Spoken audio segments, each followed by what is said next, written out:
obviously you've had interviews, but for the people that are not seen it, it's nice to kind of get a bit of background about yourself. Obviously, you're coming from an amateur background and army, etc. Yeah. So should we start off like, what was it that kind of took you into boxing first of all, and why? So I started kickboxing when I was 10, and then I did that for a couple of years, and then I started going to boxing to benefit my kickboxing.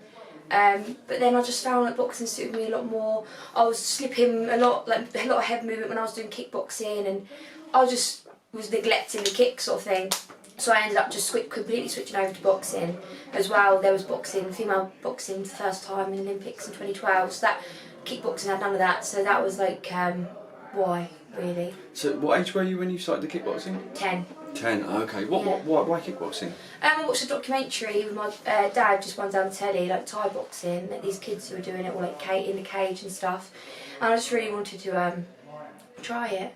Really? I've always been quite like a feisty, like a little girl. I was feisty, fight with my brothers and stuff, and I just really wanted to do it, and I went there with my brother, and I just sort of carried it on. I loved it. Did you do Muay Thai as well? I went to a couple of like classes or whatever, but it was just kickboxing. And how long did you do the kind of kickboxing side before you kind of transitioned into? I'd say between 2 and 3 years. Yeah. And did you actually have fights with it? Yeah, I had. I can't even remember how many fights I had, but I had a few. Yeah. Did you enjoy it though? Yeah, I did enjoy it. It was just like, I was just using my boxing, like my hands more really, and my kickboxing coach, he obviously was really loving Mike Tyson, and like he used to like teach me the bits like that. So I just fell in love with the boxing side of it really. Was there a lot of girls at that stage? Was it still mainly dominated by the boys? There was still like mostly boys and that when we went there. They used to have women's classes, but they were like keep fit sort of people, not like fighters. Yeah. So what? Okay. So when you started boxing, where did you? What gym was that? I very first went down boxing first time was boxing club in Paulsgrove. Yeah. And then I tried Moneyfields in Portsmouth, Stacey, but I actually ended up at Hutt Portsmouth, and that's where I stayed boxing as a kid, up to the age of 17. Yeah, and obviously you've won quite a few tournaments, haven't you, as an amateur? I mean, what was that like? Yeah, good. I've had 65 fights, amateur, 160. I started boxing for England when I was 15. Went to European Championships, World Championships, like different tournaments abroad. So it was good. Like that's all I wanted to do when I was a kid, and I was 15, going to different countries boxing. It's a good experience. And the Olympics, was that something? Obviously, I got into GB when I was older. Yeah. I was boxing at 54 kilos, and that's what I won my senior national championships at. But when I went to GB, obviously it was 51 or jumped to 57. So they were like, "Do you want to do 51? Better go to the Olympics." And obviously I'm going to say yeah, even though I knew 51 was going to be a struggle. I was 51 kilos, 50 when I was like 12, so I couldn't keep that weight anymore. It was just making me miserable. And the Olympics is only just happening now, so I'd have had to have kept that weight for another even year later. So, and I think it wouldn't have been no good for my health. So, that's why really I decided to turn professional. And the weight cut, was it? You say it was always difficult at the best of times. Yeah, I mean like. Obviously you'd get weighed all the time up there, and I'd be travelling up to Sheffield with a dry mouth and like constantly anything you can think of to make weight I done the wrong way. Yeah. Because I just wanted to go to that Olympic dream so bad. It was hard for me to face that I couldn't do that anymore, but I'm glad now looking back on it. And as well, like watching the Olympics, and it's just so different, like the styles. It's very like point scoring. Everyone's sort of, a lot of them are a back foot boxer, and they're just like a couple shots and like sort of like nicking the bout. And I would prefer the professional style. It's just more aggressive. You could just slow it down a bit. Got more rounds to do it in. So. Who was the toughest girl that you fought? In the amateurs. Wow, who I got beat by twice was a girl from Armenia. I mean, it was 2 close bouts. I think they could have gone either way, but I'd say obviously she's the toughest because there's not many people beating the amateurs, and she beat me twice. So yeah, so that's why I'd say her. Is that something like, that's a long way away, long term, that you'd like to kind of revenge as a professional rank?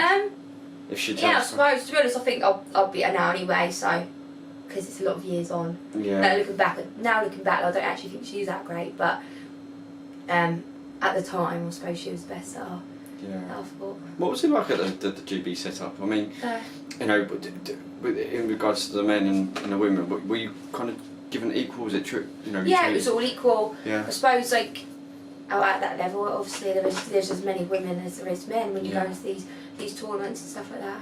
I just read a few, well, you know, blogs and things like that, and it just seems that the main focus was on the men. I was just wondering from GB. Yeah. No, I do think it was quite equal, really. But by the time I was going up there, I thought it was. To be honest, I don't think it matters for male or female. If you're the one winning most medals up there, I think you're always, wherever you are, you're always going to get a bit of special treatment. Yeah, no. So no matter if you're female, male, if you're winning all the medals.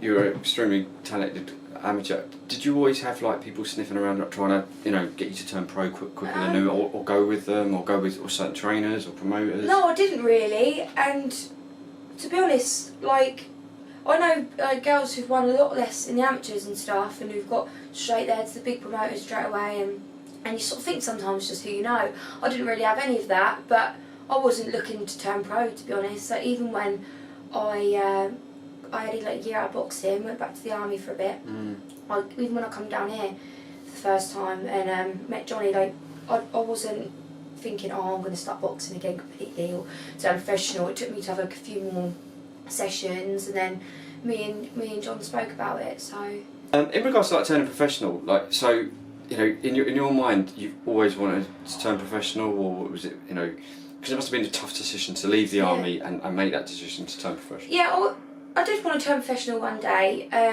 Like obviously before, it was the goal was the Olympics. That was the main thing.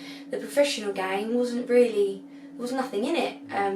It was just like if you was female, you turned professional because you weren't good enough to get anywhere in the amateurs, and you've got straight to the professional game and started getting titles and stuff. But it's getting bigger and bigger now. It's actually, I think, what young girls will probably be wanting to do, maybe even over the Olympics. So yeah. Yeah, you must see, like, you know, obviously Natasha Jonas and Katie Taylor that have come out now, like, yeah, they definitely paved the way for it. Yeah. So hopefully we'll see you on one of those big stages. I know you mentioned off camera that hopefully you got a fight day kind of soon, so hopefully that'll be in the next few months. Yeah, hopefully September time. Yeah. You looking forward to it? Yeah, definitely. Last time I had a fight was November 2018, so it's been a while. Yeah. Is that an official fight, should we say? Yeah. Yeah, official fight. Yeah, I think it'll be good. Yeah, and Johnny Edwards, your trainer, so you've got to build up a good relationship, and you've got a few girls in the gym now, haven't you? Yeah, there's a few girls in the gym. Laura Payne as well. Yeah. Oh, that's cool. So, finally, what's going to be your walkout music? These boots are made for walking. Oh, so you already got it? Yeah, I like the old music. I like country music. But yeah. Okay. I've always had something a bit different, I think, for walkout music. Before I used to have Elvis. Really? Yeah. It's Elvis Presley. Yeah. Is it social medias as well? It'd be really good if you shout out yourself. So my Instagram is just Ebony Jones _ that's all I've got, really, Instagram. Yeah. Oh, I'll put that on the little title screen. Or I've got Twitter, but I don't really use it anymore, so. Okay. Yeah. You might need it in a few years. I know, but famous. it's just like, it's like you should have it, shouldn't you? But it's just too many things to keep on top of, isn't it? No.